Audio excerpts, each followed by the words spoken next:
네, 이슈 진단 시간입니다. 글로벌 투자 자금의 움직임에 대해서 알아본 이후에 또 투자 전략까지 오늘 이 시간은 세워볼 텐데요. 함께해 주실 분은 현대증권의 오은수 연구원입니다. 안녕하세요. 네, 안녕하십니까? 네, 지난달에 또 이번 달부터 테이퍼링이 시행될 것이다라고 FOMC 회의를 통해서 결정이 됐는데 그 이후에 먼저 글로벌 투자 자금의 흐름은 어땠습니까? 일단 2013년 전반적으로 놓고 보면은 채권에서 주식 시장으로 넘어가는 자금이 이동하는 어떤 그레이트 로테이션이 나타났다. 이렇게 좀 말씀드릴 수 있는데요. 테이퍼링 이후로만 놓고 본다면은, 상당히 그 시장에 미치는 충격은 좀 제한적이었다. 이렇게 좀 평가할 수 있을 것 같습니다. 특히 선진 시장 쪽으로는 자금이 계속 좀 유입이 되는 이런 흐름이 나타났고요. 특히 이번 주까지만 하더라도 인터내셔널 펀드군 쪽에서는 순자산의 0.01%, 그러니까 많은 금액은 아니지만, 계속해서 이제 자금이 유입되는 이런 흐름이 관찰됐다. 이런 부분에서 좀 긍정적이라고 좀 볼 수 있겠습니다. 또 한 가지 특징은 작년도 이제 6월달 테이퍼링에 대한 발언을 한 이후에 채권 쪽에서 자금이 지속적으로 좀 빠져나갔는데요. 특징적인 부분은 이 채권 쪽에서는 자금이 빠졌지만 이 하이힐드, 그러니까 회사채에 투자되는 하이힐드 펀드 쪽으로는 자금이 다시 유입이 되면서 일반 채권 그 펀드군 쪽과는 약간 좀 다른 흐름이 나타난 이런 부분이 좀 특징적인 부분이었다. 이렇게 좀 요약해 볼 수 있겠습니다. 네, 2013년 전반적으로 보자면은 또 선진국 쪽으로 자금이 쏠리면서 이머징 시장이 약간의 소외를 받았는데요. 우리 시장 같은 경우에는 한국 관련 펀드로는 움직임이 어땠습니까? 예, 한국 관련 펀드군으로는 2013년 한 해만 놓고 본다면은 이제 864억 달러 가량의 자금이 순입됐다. 그래서 요즘 많은 자금이 좀 유입이 됐지만 상당 부분이 이제 인터내셔널 펀드군, 선진국 쪽에서의 자금 유입이었고요. 신흥 시장 쪽에서는 상당히 좀 제한적이었기 때문에 이 부분에 대한 영향을 좀 크게 받지 못한 이런 부분이 있었습니다. 특히 이제 최근 들어서는 그 한국 관련 펀드군 쪽에서 자금이 소폭이지만 계속해서 좀 빠져나가고 있는 이런 모습들이 관찰이 되고 있고요.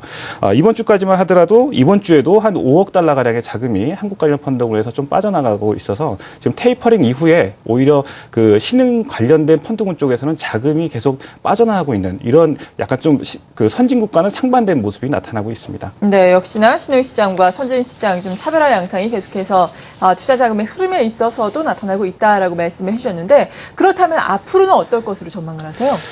예, 여전히 선택적 위험 자산 선호가 지속될 것 같다라는 말씀을 좀 드릴 수 있겠는데요. 우리가 테이퍼링이 시작된 시점 근처로 해서 어떤 신흥 시장에서의 정치적 불협화음, 태국이라든지 터키 그리고 중남미 쪽에 들려오는 어떤 이런 불협화음들이 결국 그 관련된 펀드군 쪽으로 신흥국 펀드 쪽으로의 어떤 수급을 저해하는 요인이 되고 있지 않나 이런 좀 생각을 해볼 수 있겠고요. 따라서 그렇다라고 한다면은 어떤 경기 펀더멘털이 계속 그 턴어라운드가 가시화되고 있는 선진국 쪽으로 자금 유입이 지속될 가능성이 높다 이렇게 좀 볼 수 있겠습니다. 네, 그렇군요. 그리고 국내 주식형 펀드의 동향을 좀 살펴봐야 할 텐데 일단 한 1980 정도를 넘어서면은 차익 실현 매물이 좀 나오고 그 밑에서는 또 자금이 많이 유입이 되지 않았습니까? 올해 같은 경우에는 뭐 지수의 현황이라든지 이러한 자금의 유출입 어떨 것으로 예상을 하세요? 예, 그 최근 1년치 데이터를 뽑아서 오늘 아침에 이제 돌려보니까요.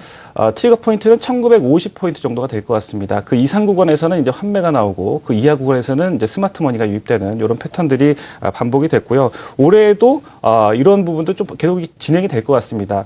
근데 이제 최근 긍정적인 부분은 2000선 이하 구간, 그러니까 1950포인트에서 2000선 이하 구간에서도 자금 유입이 활발하게 일어나고 있다는 점에서 좀 긍정적인 부분이다 이렇게 좀 볼 수 있겠고요. 자금의 단기 부동화 뭐 이런 부분들 이야기를 하지만 실제 시장에서 어떤 그 국내 주식형 펀드 쪽에서는 어떤 고점에서 팔고 저점에서 사는 이런 그 트레이딩과 관련된 어떤 스마트화가 지속이 되고 있기 때문에 2014년에도 이러한 부분은 좀 지속될 가능성이 높다 이렇게 좀 볼 수 있겠습니다. 네, 그러니까 1950점 정도는 한 저점으로 인식을 해서 펀드 자금이 유입이 될 것이다라는 말씀이신 거죠? 네, 1950포인트까지 떨어지게 되면은 스마트머니가 대거 유입될 가능성이 높다 이렇게 요약해 볼 수 있겠습니다. 네, 이렇게 국내외 투자 자금의 흐름 좀 큰 그림을 그려봤는데요. 그렇다면 연초로 우리가 한정해서 좀 본다면은 연초에는 어떤 흐름을 보일까요? 네, 일단 이영업일제가 지금 오늘 지속이 되고 있는 거죠. 그래서 이제 얼마 안 되기 때문에 우리가 이제 단언할 수는 없겠지만, 일단 최근 한국 관련 뮤추얼 펀드 쪽에서 자금이 소폭이지만 계속 나가고 있다라는 부분이 좀 부정적입니다. 특히 이제 우리나라는 FTS에서는 이제 선진국으로 분류가 되고 있긴 하지만 대부분의 펀드군에서 이제 신흥시장으로 분류가 되고 있기 때문에 신흥시장 펀드의 자금 동향도 상당히 중요하게 관찰돼야 될 포인트라고 할 수 있는데요. 어떤 최근에 일어나고 있는 이런 정치적 불협화음, 터키라든지 앞서 말씀드렸던 또 중남미 그리고 이런 여러 가지 그 신흥시장에서 일어나고 있는 정치적 불협화음 때문에 어떤 신흥시장 펀드군 쪽으로의 자금 수급이 여의치 않은 상황이고요. 그에 따라서 한국 관련 펀드군 쪽에서도 자금 유입이 유출이 나오고 있는 상황이 되겠습니다. 따라서 글로벌하게 놓고 본다면 선진시장 쪽으로는 어떤 글로벌 유동성 환경이 지속이 되고 있는 반면에 신흥시장 쪽에서는 다소 이것이 좀 유출세가 나오고 있기 때문에 좀 이것이 회복되기 위해서는 오히려 좀 시간이 필요한 것이 아닌가 좀 생각이 듭니다. 네. 그렇다면은 연초에 시장을 공략하기 위해서는 뭐 펀드 쪽으로 일단 본다면은 뭐 신흥시장보다는 선진시장을 우리가 주목해 봐야 한다라는 말씀이신 건가요? 네, 맞습니다. 그래서 이제 전략까지를 말씀을 드리면요. 네. 채권 금리가 이제 계속 올라가고 있죠. 미국채 금리가 이제 거의 3% 근처까지 갔고요. 금리가 이렇게 올라간다라고 하는 것은 채권 가격이 떨어지는 것이기 때문에 채권에 대한 매력이 반감이 되고 상대적으로 주식에 대한 매력도가 올라가게 됩니다. 따라서 우리가 그레이트 로테이션이라는 말을 쓰기도 하지만 올해 역시도 주식시장에 대한 전망이 좀 밝고서 예상이 됩니다. 그렇다면 이제 어느 지역이냐 이것이 문제가 될 텐데요.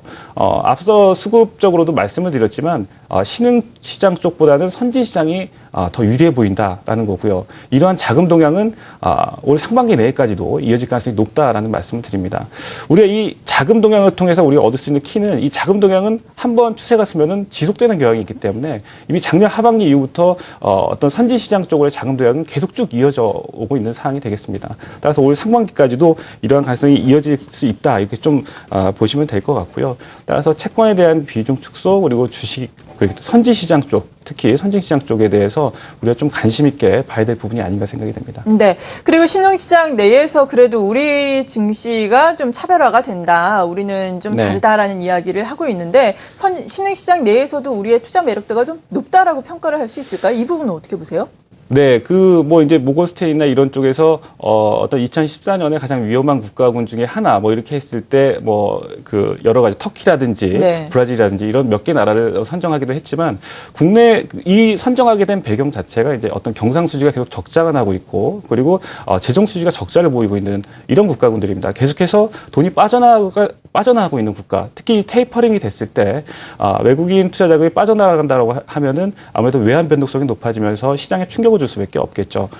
이런 관점에서 본다면은 이제 국내의 경우에는 어떤 높은 외환 보유고를 가지고 있고 경상수지도 계속 흑자를 보이고 있기 때문에 상대적으로 이런 신흥국가 분명히 차별화될 수 있는 여지는 상당히 높다라고 생각이 됩니다. 따라서 제가 선진국 쪽을 말씀을 드렸지만 네. 우리 신흥국 쪽으로 접근하실 때는 어떤 펀더멘털이 양호한 국가, 한국을 포함해서 이런 국가들에 대한 접근은 여전히 좀 유효할 것으로 생각이 됩니다. 네, 이렇게 투자 자금의 흐름 살펴보면서 전반적인 투자 의견까지 들어봤습니다. 현대증권의 오은수 연구원이었습니다. 감사합니다. 네, 감사합니다.